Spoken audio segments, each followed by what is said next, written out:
Samantha said next, peering into her eyes. You saved us all. If not for Miranda, we never would have located the farmhouse to begin with. What happened to Mother? Samantha asked next. She's evil. She's ruined so many lives. The girl's mouth was dry, her voice raspy. Faith looked around for water but didn't see any. She's in jail, Faith said. She won't ever hurt you again. What about the others? Samantha asked, flittering from one thought to another. Are they okay? The other girls who were in the house with you are safe, Faith said. Outside the room, she heard voices, which prompted her to get to the point of why she'd come. I have something I need to ask you. What is it? I'm trying to find my daughter. Miranda told me she was at the farmhouse and that they changed her name to Jean. I was wondering if you'd met her. She gasped. That's your daughter? I like Jean. She was new to the house. Mother didn't like to see the two of us talking, so she locked me up in that cubbyhole in the pantry. Do you have a picture of your daughter?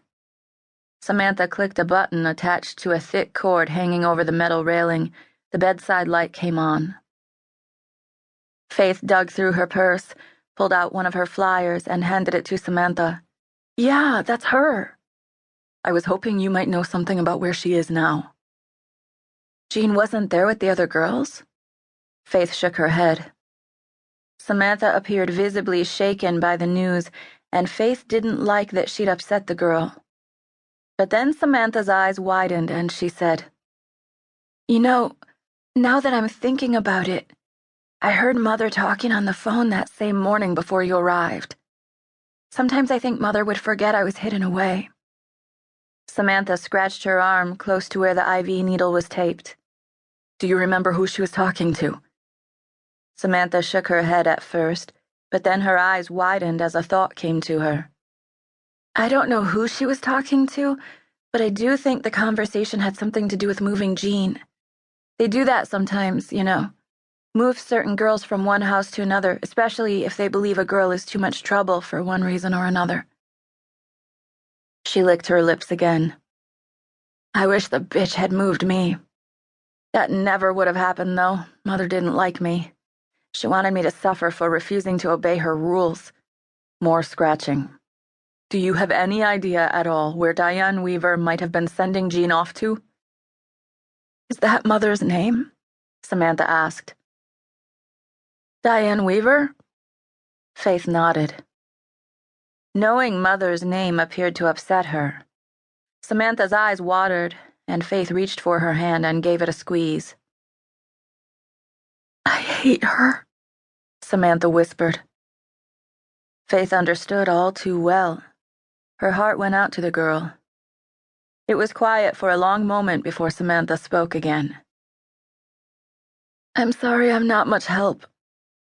I only know that Mother sounded as if she were in a rush, because she told the person on the phone to hurry up or she'd call someone else. You have nothing to be sorry for, Faith told her.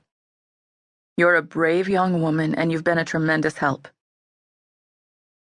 Diane Weaver, Faith thought as she stood still, holding the girl's hand, trying to comfort her.